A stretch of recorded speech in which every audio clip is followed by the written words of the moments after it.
नमस्ते, कैसे हैं आप सब लोग? मैं प्रीति हूँ और मैं बताती हूँ लॉ ऑफ अट्रैक्शन के बारे में और हीलिंग के बारे में। आज मुझे एक सब्सक्राइबर का एक कमेंट आया था कि दीदी आप जैसे प्रेगनेंसी के लिए और हेल्थ के लिए जैसे आपने होपोनोपोनो बताया। Just a second call. हाँ, सॉरी। सो क्या हेल्थ और प्रेगनेंसी के अलावा भी होपोनोपोनो से चीज़ें हील हो सकती हैं? मैं अपने बहुत सारे वीडियोज़ में बता चुकी हूँ। अगेन मैं फिर से बता दूँ क्योंकि बहुत सारे नए सब्सक्राइबर भी इसमें जुड़े हुए हैं। सो आप होपोनोपोनो प्रेयर किसी भी ब्लॉकेज को रिमूव करने के लिए, खुद को हील करने के लिए कर सकते हैं। जैसे मैं एक स्मॉल चीज़ से शुरू करती हूँ, जैसे आप अपने बच्चों की पढ़ाई के लिए कर सकते हैं। आप पैसे के लिए कर सकते हैं, फाइनेंसेस के लिए, आप अपनी नई जॉब के लिए कर सकते हैं, बॉडी में कोई प्रॉब्लम है, कोई डिज़ीज़ है, उसके लिए कर सकते हैं। आपको नॉर्मल ऐसे कुछ पेन हो रहा है, जैसे पेट में दर्द हो रहा है या सर दर्द हो रहा है, उसके लिए कर सकते हैं, आँखों के लिए कर सकते हैं, अपने किसी ट्रैवल के लिए कर सकते हैं, किसी दूसरे के लिए भी आप इसको हीलिंग प्रेयर को कर सकते हैं। कहीं कुछ स्टक है, नहीं मिल रहा है किसी से कोई सामान या कुछ पैसा, उसके लिए कर सकते हैं। मतलब छोटी से छोटी चीज़ से लेके बड़ी से बड़ी जो भी आपकी समस्या है, उन सब के ब्लॉकेजेस को होपोनोपोनो क्या करता है, रिमूव करता है। अगर आप इसको कंटिन्यू करेंगे, मतलब इसको आप कंटिन्यू बेसिस पे करते रहेंगे तो मे बी क्या मतलब आपकी सारी चीज़ें आराम से हील हो जाएँगी, क्योंकि वो आपके एक-एक ब्लॉकेजेस को रिमूव करता है। अब ये इतना पावरफुल क्यों है? क्योंकि इतने सारे लोगों ने इसको इतना एक्सपेरिमेंट किया है, सबको इतना इस पे फ़ेथ हो गया है कि प्रेयर की जो वाइब्रेशन है और बढ़ गई। जैसे हर मंत्र की अपनी एक वाइब्रेशन रहती है, किसी न किसी सिद्धि के लिए काम आता है, वैसे ये भी है, जो हमें हील करता है। तो हीलिंग मतलब किसी भी चीज़ की हीलिंग, चाहे वो एजुकेशन हो, पैसा हो, रुपया हो, घर हो, गाड़ी हो, कुछ भी हो, ठीक है? कुछ भी मतलब कुछ भी, प्रेगनेंसी, हेल्थ, कुछ भी। सो बस आपको करना ये रहता है कि आराम से बैठ जाइए किसी शांत सी जगह पे। जो भी चीज़ चाहिए उसको पहले उसकी पूरी रिस्पॉन्सिबिलिटी, मतलब उसके गलत होने की पूरी रिस्पॉन्सिबिलिटी खुद ही लीजिए। ठीक है? कि जो भी कुछ हुआ है किसी रिश्ते में, या हस्बैंड के साथ नहीं बन रही, या कोई पैसा गुम हो गया, सामने वाला नहीं दे रहा है, उसकी पूरी रिस्पॉन्सिबिलिटी मैं लेती हूँ यूनिवर्स की।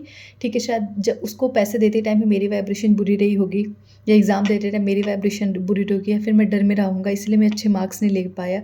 तो जो कुछ भी है, इस प्रेयर में ऐसा है कि जब आप 100% रिस्पॉन्सिबिलिटी किसी भी चीज़ की, गलत, सही जो भी चीज़ है, उसकी रिस्पॉन्सिबिलिटी जब आप खुद लेते हैं ना, तो खुद को माफ़ करना आसान हो जाता है रेदर देन किसी और को। So thank you so much यूनू। जैसे मैं अगर आपको सिंपल से बताती हूँ, जैसे मेरी प्रेगनेंसी के लिए, ठीक है? यहाँ पे ये लेके चलते हैं। चलो प्रेगनेंसी का तो हो गया, छोड़ते हैं इसको। जैसे मुझे जॉब के लिए करना है, ठीक है? सो मैं ऑलरेडी एक जॉब में हूँ और मुझे नई जॉब मैनिफेस्ट करनी है। तो सबसे पहले मैं यूनिवर्स को बोलूँगी, यूनिवर्स, मैंने इस जॉब को लेके जो भी क्रिटिसाइज़ किया है, जो भी मैंने अपने मैनेजर्स या कलीग को लेके जो कुछ भी बुरा-भला कहा है, उस सब की रिस्पॉन्सिबिलिटी मैं लेती हूँ। क्यों? ताकि मुझे अपने पुराने ब्लॉकेजेस ख़त्म करने हैं, ताकि जब मैं नई जॉब मैनिफेस्ट करूँ तो वो मुझे बेहतर मिल सके, वहाँ का माहौल, एनवायरनमेंट सब कुछ मुझे बेहतर मिल सके। तो पहले मैं पुरानी जॉब को लेके पूरी इसकी जो रिस्पॉन्सिबिलिटी है वो मैं खुद के ऊपर लूँगी।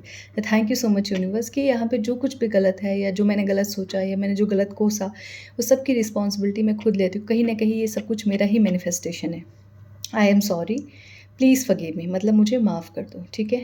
थैंक यू कि आपने मुझे माफ़ कर दिया, एंड आई लव यू कि मुझे आपसे बहुत प्रेम है, ठीक है? सो इसको कंटिन्यू बोलते जाइए जब तक आपको अच्छा फ़ील ना होना शुरू हो जाए। 15 मिनट तो करना ही है, उतने में अच्छा फ़ील होना शुरू हो जाता है, और आपको डेली बेसिस पे करना है। अगर देखो ये कोई भी चीज़ मैनिफेस्ट करनी है तो 4 दिन करके मत छोड़ो। 4 दिन में क्या बोलते हैं, कोई बुरी से अच्छी चीज़ नहीं होती, अच्छी से बुरी चीज़ नहीं होती, तो एटलीस्ट आपको 21 डेज़, 1 मंथ, 2 मंथ्स तो इसको फ़ॉलो करना ही पड़ेगा। सिर्फ़ ये सोचोगे कि कोई ब्लैक मैजिक है, जादू है, किया 2 मिनट और सही हो गया, तो नहीं। आपको फ़ेथ रखना पड़ेगा, आपको कुछ दिन तक बिल्कुल कंटिन्यू करना पड़ेगा, चेंजेज़ आपको अपने आप दिख जाएँगे, आप शांत होना शुरू हो जाओगे, सैटिस्फैक्शन आ जाएगा। जॉब तो मिलनी ही मिलनी है, या फिर जो भी आपकी डिज़ायर है वो तो मिलनी ही मिलनी है, लेकिन उसके साथ-साथ ये सारी चीज़ें भी आ जाएँगी। सो फ़ेथ रखना पड़ेगा, प्रेयर अमेज़िंग है, चमत्कारी है कह सकते हैं। आपकी हर एक चीज़ को हील कर देगा, लेकिन यू हैव टू फेथ, ठीक है? आपको यकीन रखना पड़ेगा, क्योंकि लॉ ऑफ अट्रैक्शन जो है, स्पिरिचुअलिटी जो है, ये फेथ पे ही चलता है। अगर यकीन है कि सब बेहतर है तो सब बेहतर होगा, यकीन है कि ये तो बुरा ही होने वाला है होपोनोपोनो करने के बाद भी, तो फिर वो बुरा ही होगा। आपका जैसा माइंडसेट रहेगा चीज़ें वैसी होती जाएँगी, ठीक है? सो करो, डेली प्रैक्टिस करना शुरू करो, क्योंकि हम सब में कुछ ना कुछ ब्लॉकेजेस है जिसको हमें ख़त्म करना है, ठीक है? सो डेली होपोनोपोनो प्रेयर करना शुरू करो, सुबह में, शाम में, जब भी फ्री हो, जब भी लगे कि कुछ प्रॉब्लम आ रहा है ब्रीथिंग का, कुछ भी। सो करके देखिए and thank you so much मुझे इतना सारा प्यार देने के लिए, मुझे सुनने के लिए। खुद को हील कीजिए, खुद के ब्लॉकेजेस को रिमूव कीजिए और अपनी ज़िंदगी को बहुत खूबसूरत बनाइए। Thank you.